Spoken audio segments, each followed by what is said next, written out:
الله أكبر الله أكبر حي على الصلاة.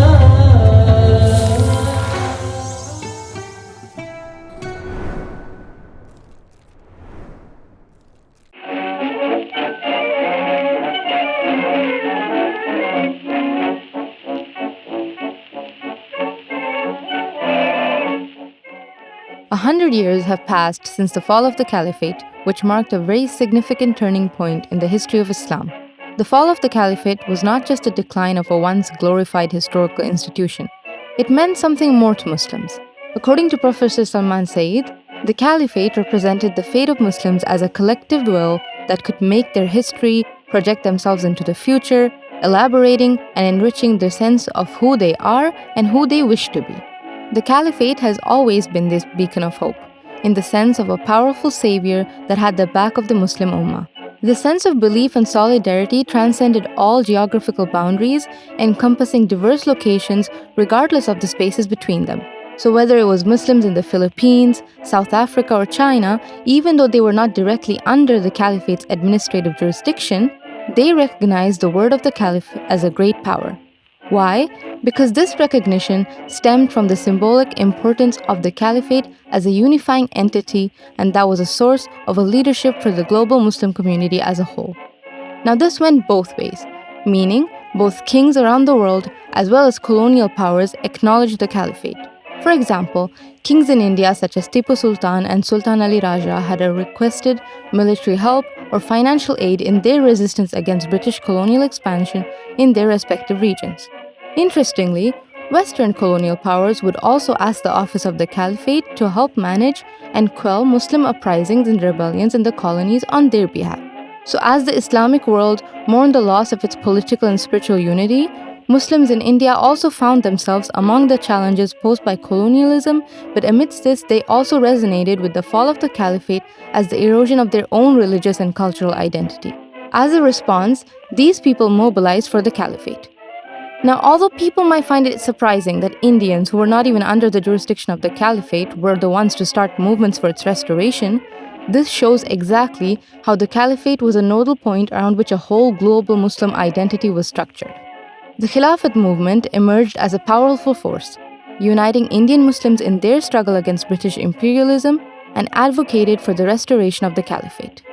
In 1919, Maulana Mohammed Ali and his brother Shaukat Ali founded the movement in alliance with Mahatma Gandhi and other Indian nationalist leaders, transforming it into a non-cooperation movement against British rule.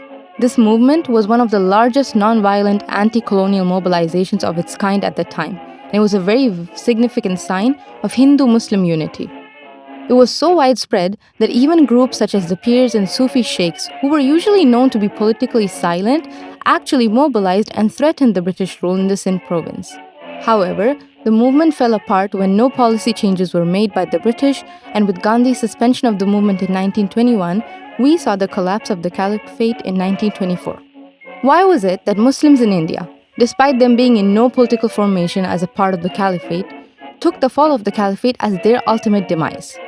Simply put, these people genuinely believed it to be their faithful duty as Muslims to defend the Caliphate. So when they saw the event as inevitable, Maulana Mohammed Ali declared jihad or hijarat.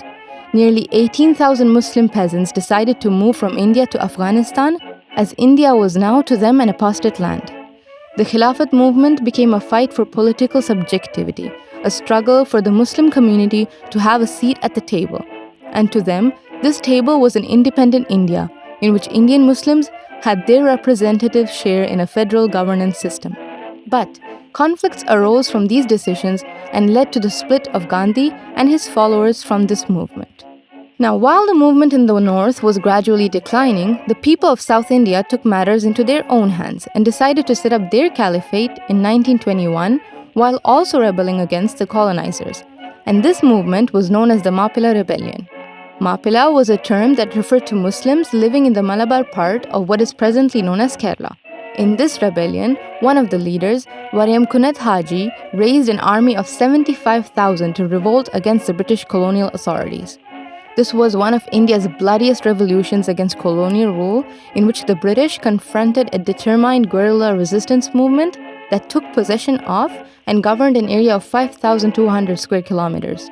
They then set up their kingdom and established a system based on Sharia law that imposed taxes, issued passports, to the extent that one among the Khilafat leaders was Ali Musallir, who made arrangements to protect the property of Hindu landlords and maintain this until he was captured and executed by the colonial authorities.